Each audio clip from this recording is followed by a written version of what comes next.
Apoio Cultural FTD.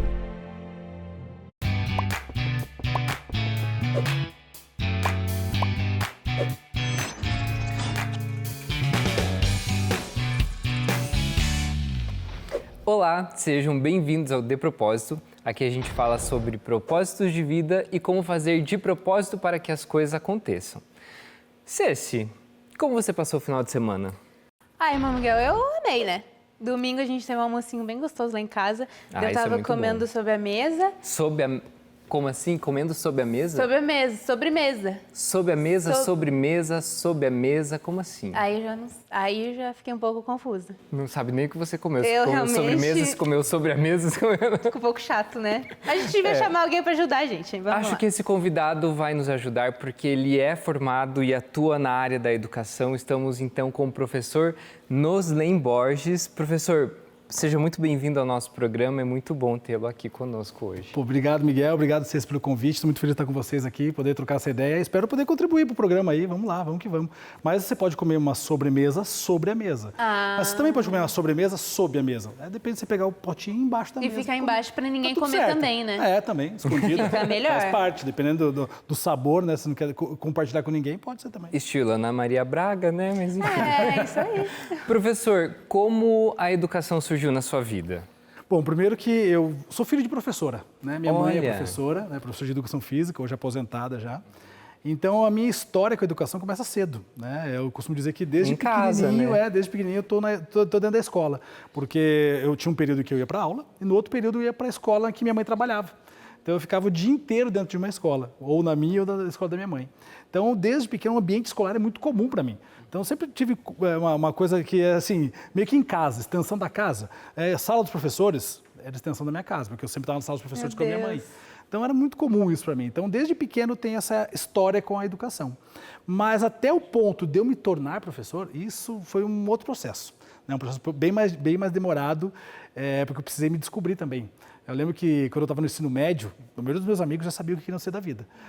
Um queria ser engenheiro, outro queria ser mecânico, enfim, né, o que fosse. E eu cheguei no ensino médio e não tinha a mínima ideia do que eu queria fazer. Tanto que no ensino médio, eu lembro que eu queria fazer um colégio que fosse bom e que fosse gratuito, porque eu lembro que minha mãe pagou todo o processo meu de educação básica, né? Fundamental 1 e Fundamental 2, ela pagou em escola particular.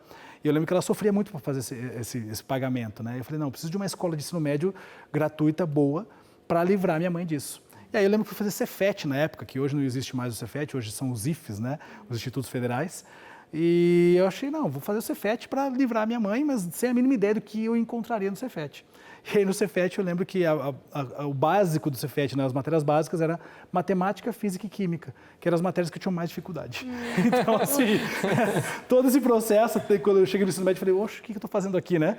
Então, depois do ensino médio, eu fui começar a pensar um pouco mais, né, o que eu queria para a minha vida, assim. Então, eu lembro que quando terminou o ensino médio, eu falei, não, eu quero primeiro me livrar das exatas. E aí eu trabalhava na época já, eu comecei a trabalhar muito cedo, eu trabalhava com eventos. Então, esse ambiente de câmera, projetor multimídia, luz, era muito comum porque eu era o cara que montava os equipamentos. Desde o ensino médio eu trabalhava com isso. E aí eu lembro que eu falei para minha mãe assim, mãe, eu vou fazer relações públicas, porque tem a ver com eventos. Claro. Né? Talvez fosse o melhor caminho. E aí, quando eu fui fazer relações públicas, eu gostei do curso, era muito bacana. Inclusive, fiz na PUC Paraná. Olha, Fiz um chegou ano a de se relações formar, públicas. então? Não, fiz um ano de RP. ano. Nesse primeiro ano, eu gostava muito das aulas de texto que tinha e das aulas que era a parte de teoria da comunicação. Aí eu falei, ainda acho que não é bem isso que eu quero então. Eu lembro que eu tranquei o curso e fiquei só trabalhando para me descobrir. E nesse processo de trabalho para me descobrir, eu lembro que muitas vezes atrás de uma mesa de som ali, eu ficava pensando, o que eu quero ser da minha vida? O que eu quero ser da minha vida? E aí eu descobri que eu queria uma profissão que pudesse impactar a vida das pessoas. Eu quero uma profissão que possa impactar positivamente a vida das pessoas. E aí, nesse momento, eu lembrei da minha mãe, quando ela era professora, e não das aulas da minha mãe, mas eu lembrei da minha mãe nos corredores, trocando ideia com os alunos, conversando com os alunos, dando um ombro, dando um conselho. Aí eu falei, puxa, olhei, professor é uma profissão que impacta positivamente a vida das pessoas. Eu falei, eu vou ser professor. Depois que eu decidi ser professor, aí eu pensei, mas professor do quê? Aí que eu fui pensar na língua portuguesa. E aí eu lembrei que eu tinha gostado de das texto exatas, na faculdade. já sabia que não era que exatas não era o meu caminho, tinha certeza. Aí eu lembrei que quando eu fiz a faculdade de Relações Públicas, eu gostava de texto e teoria da comunicação. Lembrei que no Fundamental 2, especialmente, eu não estudava para nenhuma prova de português. Eu ia para a aula, prestava atenção na aula, entendia tudo, fazia tarefa de casa e ia bem na prova. Falei, eu tenho habilidade com língua portuguesa. Falei, então, língua portuguesa. Aí eu fui atrás de entender o que podia fazer, né? Eu falei, letras, beleza. Letras pode ser o quê, além de professor? Aí eu fui ver todos os campos de letras e falei, não, mas beleza, acho que língua portuguesa vai me dar bem. Aí que eu escolhi, então, ser professor. Então, veja, foi todo um processo, né? Eu costumo dizer que eu sou muito da contramão, assim, né? Na contramão, até pelo nome, né? Noslen é Nelson na contramão. Ai, caramba! É verdade. Então, é Nelson é o nome do meu avô paterno, que meu pai inverteu e deu para mim. Então, muita gente pergunta assim, mas teu nome é Nelson? Eu falei, não, meu nome é Noslen. Nelson é meu avô paterno, que meu pai inverteu e deu para mim. Então, quer dizer, o processo da contramão está na minha história, na minha vida, já tatuado, né? E todo o meu processo até chegar a ser professor também foi bem na contramão. Eu entrei na faculdade de letras quando os meus amigos estavam saindo formados já, porque eu entrei 3 anos mais tarde, até decidir todo esse processo. Então, todo esse processo de contramão me ajudou a chegar até aqui como professor. Que bonito esse teu testemunho de vida, porque você diz que, primeiro, você tinha um propósito de vida que era impactar a vida das pessoas, talvez não sabia como, até que veio em mente, poxa, a educação que sempre esteve presente na sua casa. Eu tenho uma prima que é professora de história e ela chegou a me dar aula algumas vezes durante o meu período de educação, porque eu sempre estudei em escola pública e eu percebi, assim, as turmas eram bem difíceis. Eu não conversava tanto, não dava trabalho, pelo contrário. Mas eram turmas difíceis e eu percebia o esforço dela, né? De sempre estar ali bem, de trazer conteúdo pra gente e de dinamizar a forma de falar da disciplina, que era a história, trazer de uma maneira diferente para encantar os alunos, né?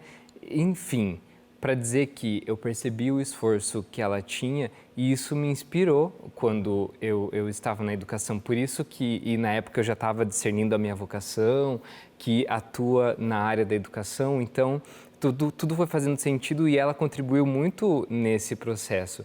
E de fato é uma profissão que impacta tanto a vida das pessoas e hoje ela está vivendo um certo descrédito, né? São poucas as pessoas, você que atua com o pessoal do ensino médio, que você conhece e que quer ser professor. Hoje é interessante, se você entrar numa sala de, vamos lá, 3º ano do ensino médio e perguntar quem quer ser professor aqui, se um levantar a mão, assim, você vai soltar foguete, porque é muito raro, né, um estudante querer ser professor. Devido a tantas coisas, né? Primeiro, esse descrédito da profissão, que não é de agora, né? Está culminando agora, porque talvez a gente tenha mais informação, a gente está na era da informação, então a gente tem muito mais informação. Mas é de algum tempo já que, infelizmente, socialmente falando, no Brasil, a profissão de professor ela é desacreditada, né? Muito no sentido de professor é entre aspas, um coitado, né? É visto muito dessa forma. Então, isso é uma coisa que é muito triste ainda, né? Porque a gente sabe que se não tivermos professores no futuro, a gente não sabe o que vai ser da nossa nação de modo geral. A gente sempre fala muito isso, né? Porque a educação muda o Brasil e tal, mas fica muitas vezes no discurso, na hora que é para ter prática sobre isso, né? Pessoas querendo ser professor ou até mesmo pessoas apoiando a educação de forma prática, a gente não vê isso, infelizmente, né? Infelizmente, a gente não vê esse processo. Então, é difícil até de lidar com isso, porque como é que você vai fomentar para um aluno de 3º ano do ensino médio para ele ser professor, se quando ele olha para o lado, o professor ele é olhado dessa forma, né? Desacreditado de modo geral. Então, é bem complicado. E eu acredito que até por isso os professores estão se reinventando, né? Igual você acabou se reinventando nesse processo. Tudo começou na sala de aula e daí agora você trabalha com a internet e, enfim, a gente até pode entrar nesse assunto da democratização da educação, sabe? Mas eu queria saber desse processo, assim, como que foi para você entender que na sala de aula não era só ali que você queria estar em mais lugares. É muito doido porque, na verdade, quando eu pensei para a internet, foi lá em 2015 isso, eu sempre fui um cara meio da contramão, né? Então, quando eu resolvi ser professor, que daí eu falei, não, beleza, vou impactar a vida das pessoas, professor de português, eu falei, não, beleza, eu vou ser um professor de português, mas eu quero desconstruir um pouco o professor de português. Quando tu fala professor de português, você pensa o quê? Alguém que fala todo rebuscado, uma linguagem toda arcaica. Muita gramática, era isso. E uma pessoa que tem uma linguagem toda polida, e aí eu chego em sala de aula usando a gíria dos alunos, usando, né, palavras mais à vontade, ou seja, o coloquial mesmo, né, do dia a dia ali, e é de propósito, para quebrar um pouco essa rigidez da língua portuguesa, e para ser um facilitador. Então eu coloquei como bandeira minha, eu quero ser um facilitador da língua portuguesa. Eu quero facilitar a língua portuguesa para todo mundo. Porque eu acredito muito que quando a pessoa domina a sua própria língua, ela consegue ter ascensão social. Ela consegue escalar camadas sociais, quando você domina a própria língua. Porque você vai ter uma comunicação melhor, você vai conseguir usar a tua língua como instrumento, né, para poder chegar onde você quer chegar. Então, eu quero ser um facilitador. Botei isso como meu mantra, né, uma das minhas bandeiras. E aí, para ser um facilitador, eu preciso deixar a língua portuguesa mais fácil e acessível. E aí, eu já cheguei em sala de aula levando violão, tocando violão, fazendo paródia, rebolando, fazendo um monte de coisa que não é comum para o professor de língua portuguesa. Isso, dando aula para Ensino Fundamental 2, quando eu comecei. Então, desde sempre eu fui nesse processo de ser diferente mesmo, né? Indo na contramão, né? Como eu disse sempre. E eu lembro que quando chegou lá em 2015, foi o ano que deu o boom dos smartphones. Todo mundo começou a ter acesso fácil ao celular. Sim. E aí, eu trabalhava na Rede Marista na época, trabalhei por 10 anos na Rede Marista. Eu lembro que eu trabalhava na Rede Marista, mas não só lá, trabalhava em 7 lugares na época. Caramba. Nossa! Pouca coisa. Pouca coisa, Tranquilo. 7 lugares. E aí, dentro desses 7 lugares, ninguém sabia como lidar com o celular. E aí eu lembro que o discurso dos coordenadores, diretores era, tira o celular do aluno, põe o aluno para fora de sala. Eu falei, não, gente, o celular chegou na minha vida, chegou na vida do aluno, chegou para ficar. Então vamos usar a nosso favor, vamos usar a favor da educação. Eu sempre enxerguei em todas as possibilidades de tecnologia algo a mais para educar, algo a mais para ensinar. E eu falei, não, vamos usar a nosso favor. E comecei a usar o celular para fazer um consulta em dicionário online, muitas vezes pegar um vídeo e fazer compreensão de texto a partir das imagens do vídeo, sabe? Comecei a fazer esse tipo de coisa em sala de aula, então eu não tirei o celular do aluno, pelo contrário, usei o celular em sala. E eu falei, não, mas eu acho que vou fazer mais do que isso. Se o aluno está lá no celular, né, assistindo as coisas, eu vou levar a língua portuguesa para dentro do celular. E aí, mais cedo, mais tarde, ele vai acabar me encontrando. E aí vem a democracia da internet. Ele pode gostar ou não gostar da minha aula e está tudo bem. E aí ele fica à vontade para assistir ou não. E foi o que eu fiz. Então aí foi a ideia de criar o canal. Né? Vou criar um canal, porque na época o caminho mais fácil de levar a língua portuguesa para o celular era criando um canal. Criei o canal e comecei a colocar a língua portuguesa lá no canal de um modo assim totalmente despretensioso, só para estar onde o aluno está. Eu costumo dizer que eu parafraseio muito o Milton Nascimento. Né? Milton Nascimento fala, o artista tem de ir aonde o povo está. Eu falo, o professor tem de ir aonde o estudante está. Então, isso sempre também virou o meu mote, assim, eu preciso estar nos espaços em que o estudante está. E eu levei a língua portuguesa para lá, eu lembro que eu fiz o vídeo piloto lá em 2015, e o vídeo piloto deu, acho que 1.400 visualizações. Bom. Eu não tinha 1.400 alunos presenciais. Primeiro vídeo, né? Não, pensa, 1.400, bota 1.400 pessoas no lugar para você ver quanto que dá. Pois, então. É muita gente, né? Eu falei, eu não tenho 1.400 alunos presenciais mesmo, trabalhando em 7 lugares. Eu falei, opa, cheguei em pessoas que eu não imagino. E aí, a partir de então, eu falei, não, então vamos colocar agora, pegando o conteúdo do primeiro ano do ensino médio, em sequência, toda semana soltamos uma aula e assim foi que começou. Eu jamais imaginei que fosse virar o que virou, né? E eram aulas mesmo? Uma aula bem despretensiosa do que o normal, porque assim, primeira coisa, eu não queria que eu tivesse um quadro atrás de mim, que eu escrevesse no quadro, porque senão eu estaria reproduzindo a sala de aula. Então, eu queria que aparecesse todas as imagens editadas do meu lado. Então eu procurei um lugar que tivesse um chroma, né, para poder gravar, porque eu queria poder olhar na câmera. Qual que é a minha câmera? Essa aqui? A primeira aqui? Essa aqui? Eu queria poder olhar na câmera como se estivesse olhando nos olhos de quem está sentado do outro lado. E interagir o tempo todo, conversando, mandando conteúdo para a pessoa, como se estivesse numa sala de aula olhando nos olhos dos meus alunos, que era o que acontecia quando eu estava em sala de aula. Por isso que eu queria os conteúdos editados do meu lado. E aí eu comecei a gravar aulas assim, e aulas reduzidas, objetivas. Antes de começar o canal, eu lembro que dei uma olhada do que existia de língua portuguesa, e daí tinha vídeos lá de concurso, né, 45 minutos de aula, 50, 1 hora. Não, pelo amor de Deus, nem eu aguento sentar e assistir 40 minutos de aula de português. Vamos fazer aula mais objetiva? Comecei a fazer aulas de 15 minutos, 10 minutos, 12, 20 no máximo, dependendo do conteúdo. E sempre nessa dinâmica, usando a mesma linguagem que eu usava em sala de aula, tentando ser o facilitador da língua portuguesa ali. E aí, para minha surpresa, a partir de 2016, né, que foi março de 2016, comecei a postar vídeo recorrente toda semana.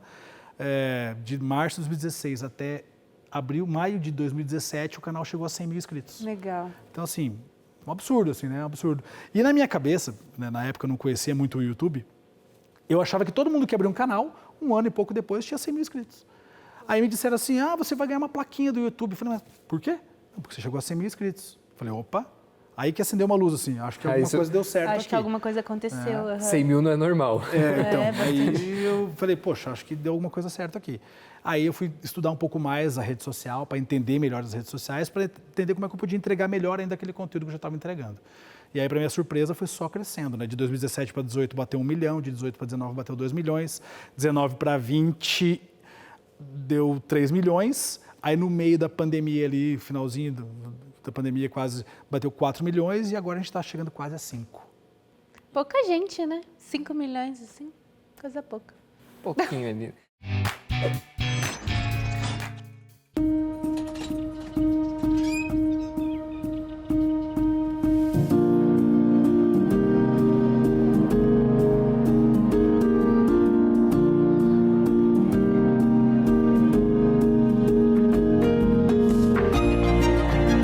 De 120 anos, as soluções educacionais da FTD Educação vão de mão em mão até chegar na mesa de mais de 16 milhões de estudantes, todos os anos espalhados por todo o Brasil. Do papel ao digital, da lição de casa às lições de vida, da formação tradicional à formação bilíngue, do infantil ao ensino médio e do básico ao complementar, complementando a educação para que alunos, famílias, professores e gestores evoluam juntos para ir mais longe. A FTD cria laços que unem, formando muito mais do que conhecimento, conexões. FTD Educação. Conectamos histórias, construímos futuros. Não perca mais os vídeos da TV Evangelizar. Inscreva-se já.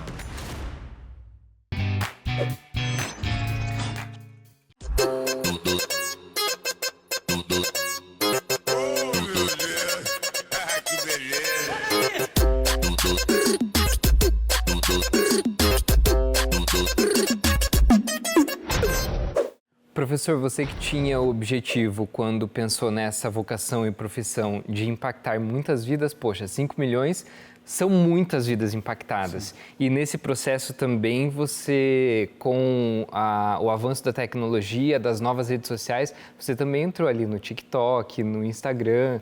E como foi para você se atualizar e entrar nessas plataformas, né? Porque no canal do YouTube você trabalha conteúdos um pouco mais longos.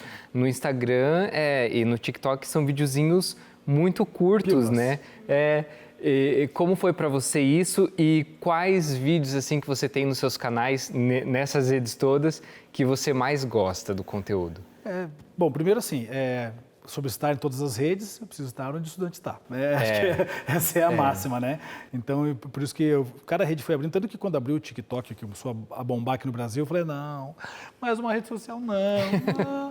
Fiquei um tempo relutando, mas eu falei, não, tem que ir, não tem jeito. Né? E aí fui e estamos lá. Né? Hoje no TikTok está com 800 mil pessoas lá também seguindo a gente. No Instagram também tem 1,1 milhão pessoas. Então, bastante gente também. De modo geral, assim, se reinventar é uma coisa que eu sempre fiz. Né? Então, eu já me reinventei quando eu resolvi ser professor diferenciado em relação à maneira que eu via... Na contramão. Então, eu sempre fui me reinventando. Quando eu comecei na internet, que eu fui vendo o projeto dar certo, impactando um monte de gente, um amigo meu uma vez falou uma frase que eu nunca mais esqueci. Ele falou, Noslen, hoje tua sala de aula não tem mais paredes. Porque é isso, a rede social é uma sala de aula sem parede. Né? Então, está chegando em pessoas que eu jamais imaginei, muitas vezes não vejo o rosto, né? Mas hoje eu já consigo até em alguns momentos ver esse rosto quando a gente viaja pelo Brasil aí fazendo aulões.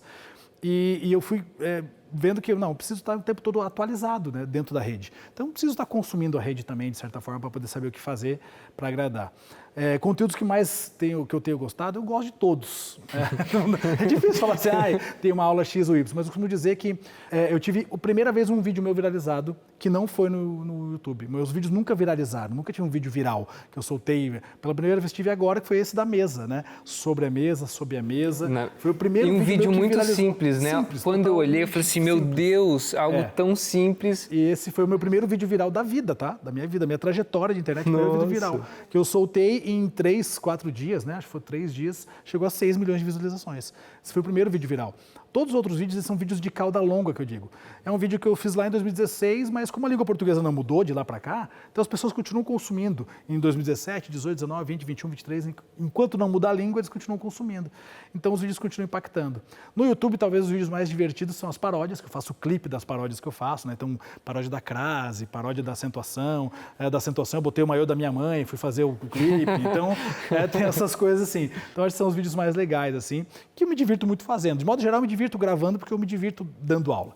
Então, eu, de modo geral, eu gosto de todos, mas acho que os de paródia são os que mais a galera curte. No Instagram, no TikTok, são os vídeos curtos, são essas pílulazinhas mesmo, né?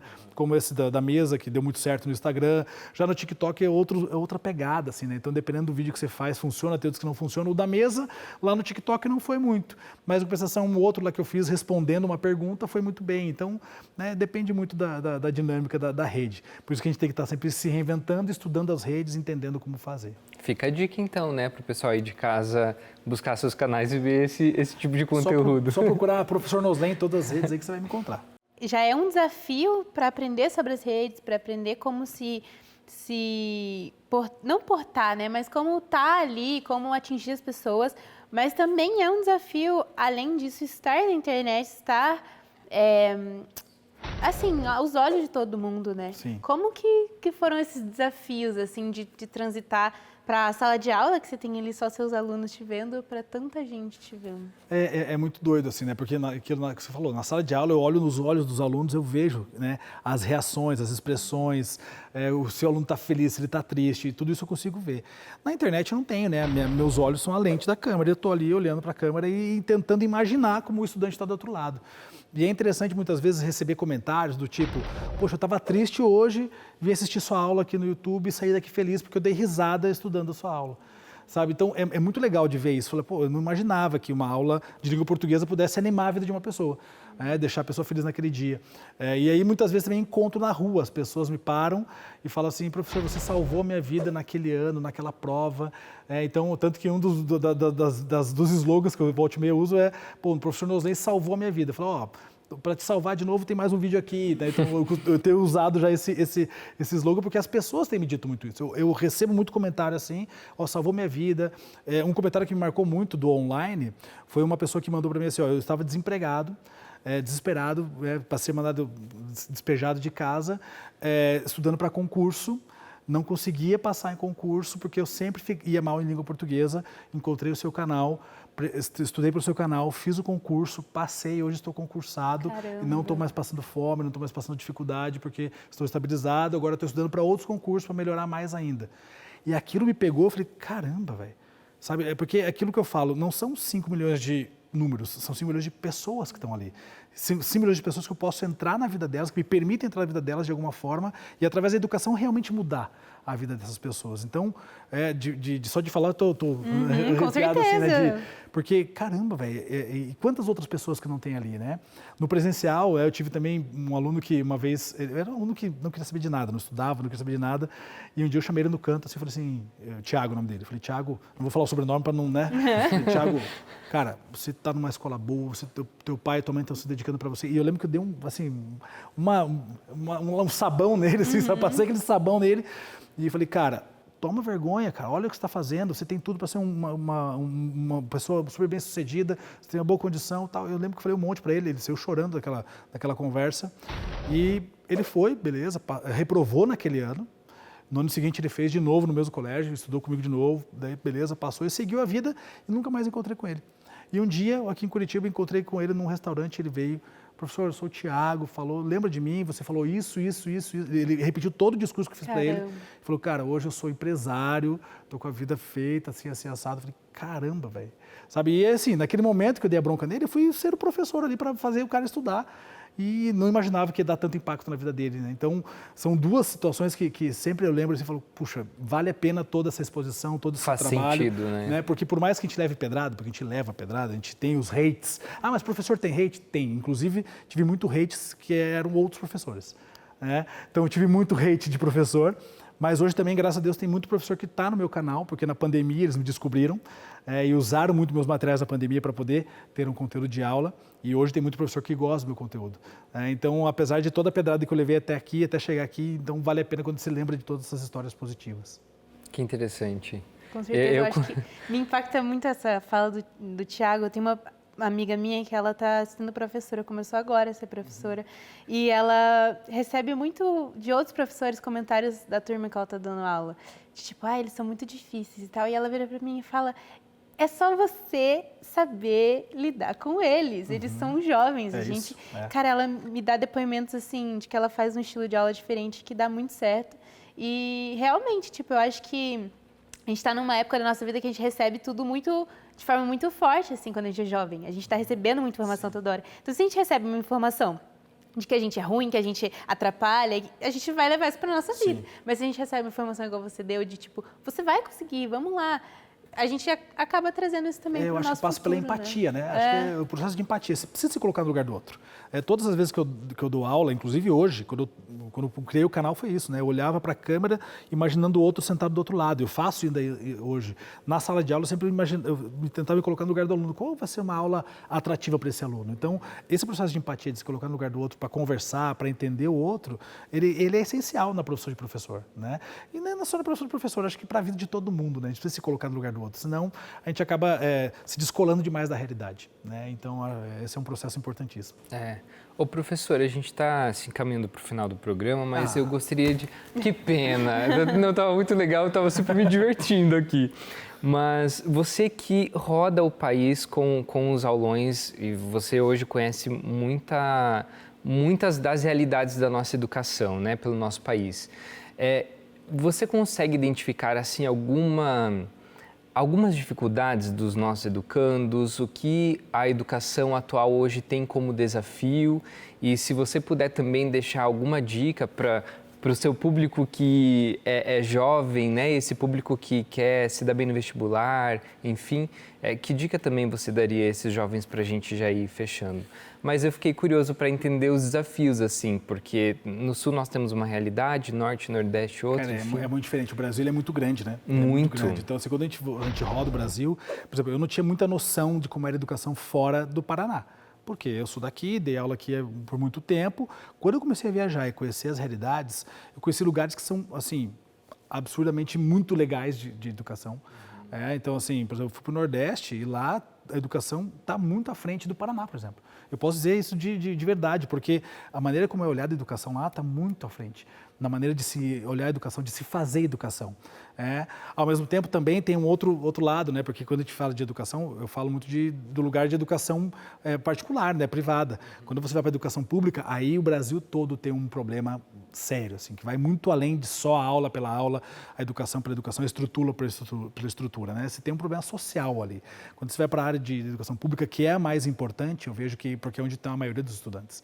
Então, você tem um problema social muito profundo que não vai se resolver tão rapidamente, enquanto também, né, quem está à frente do nosso país não olhar de verdade para a educação pública, para os professores que fazem educação pública e para as estruturas das escolas, para as pessoas que estão ali estudando. Então, acho que a gente tem dois mundos muito diferentes, tanto o mundo da escola particular quanto o mundo da escola pública, e muito díspares. Então, as oportunidades aqui são muito menores do que as oportunidades aqui, né? Então, acho que isso é o que mais me pega quando eu rodo o Brasil e olho que, quando você fala de educação pública, infelizmente, ela é ruim no Brasil inteiro.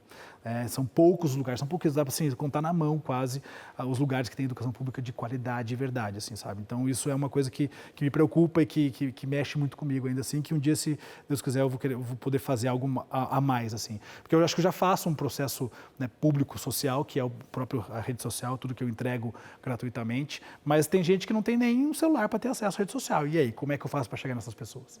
Então, acho que tem uma outra profundidade aí.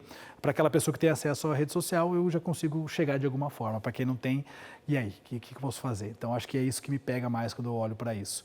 E aí, quando eu penso em que eu posso deixar de recado para a galera que estuda, que está aí na labuta, primeira coisa, acredite que sim, a educação pode mudar a sua vida, pode de verdade te levar a um outro patamar, pode te tirar do lugar que você está e te colocar em outro lugar, de verdade, não é mentira. Eu só estou aqui hoje, a gente está conversando aqui hoje por causa da educação. E eu faço educação também para poder levar e devolver um pouco disso que eu recebi. né, como educação. Então, acredito de verdade na educação. Acredito de verdade que os professores que estão fazendo educação querem realmente te entregar o melhor para que você possa mudar de vida e chegar a um outro lugar, a um patamar melhor. Né? E eu acredito de verdade que quando todo mundo arregaçar as mangas e fizer algo na prática pela educação, a gente pode melhorar muito mais. Então, se você está aí estudando, na luta para mudar de vida, continue firme, não desanime, não deixe a toalha cair, não jogue a toalha. Pode ser que você tenha que parar um momento, respirar um pouquinho, mas retome, não deixe para trás, que eu tenho certeza que a sua vida vai melhorar com toda certeza através da educação. Muito bem. Obrigado pelo teu testemunho de vida, por nos inspirar e inspirar tantos jovens, né? Eu imagino que muitos jovens, assim como você, teve essa... Vamos chamar de crise vocacional? Ali depois do ensino médio, do que fazer. Mas essa é uma crise que todo adolescente passa e se pergunta, mesmo aqueles que durante certo período da vida vai pensando já no projeto de vida, ainda assim se depara com a dúvida. A gente nunca vai ter certeza se é realmente aquilo que nós escolhemos, né? Mas eu acho que acreditar na educação é fundamental. Então agradeço por você acreditar de maneira tão bela e bonita na educação, por inspirar a vida desses jovens e adolescentes que você hoje impacta e que é uma multidão de gente. Agradecer os meus professores que eu tive na minha infância e adolescência, a minha prima que nunca desistiu da educação e que até hoje inspira também outras pessoas, e que realmente esses professores continuem inspirando como esses exemplos que nós comentamos aqui hoje contigo, que também inspira e incentiva muita gente nessa caminhada, né?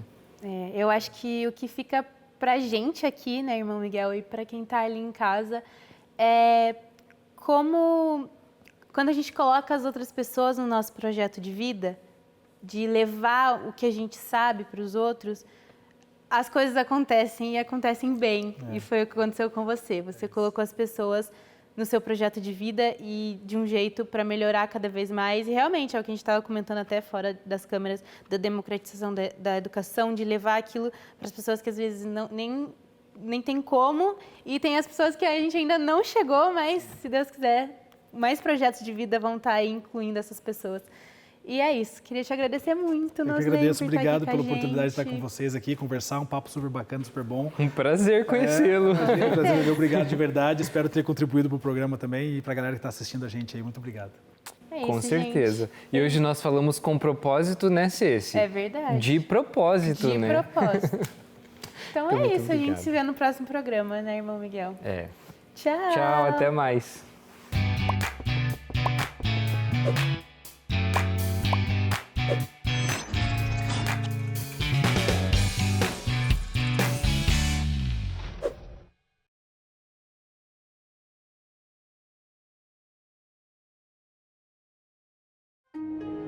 Apoio Cultural FTD.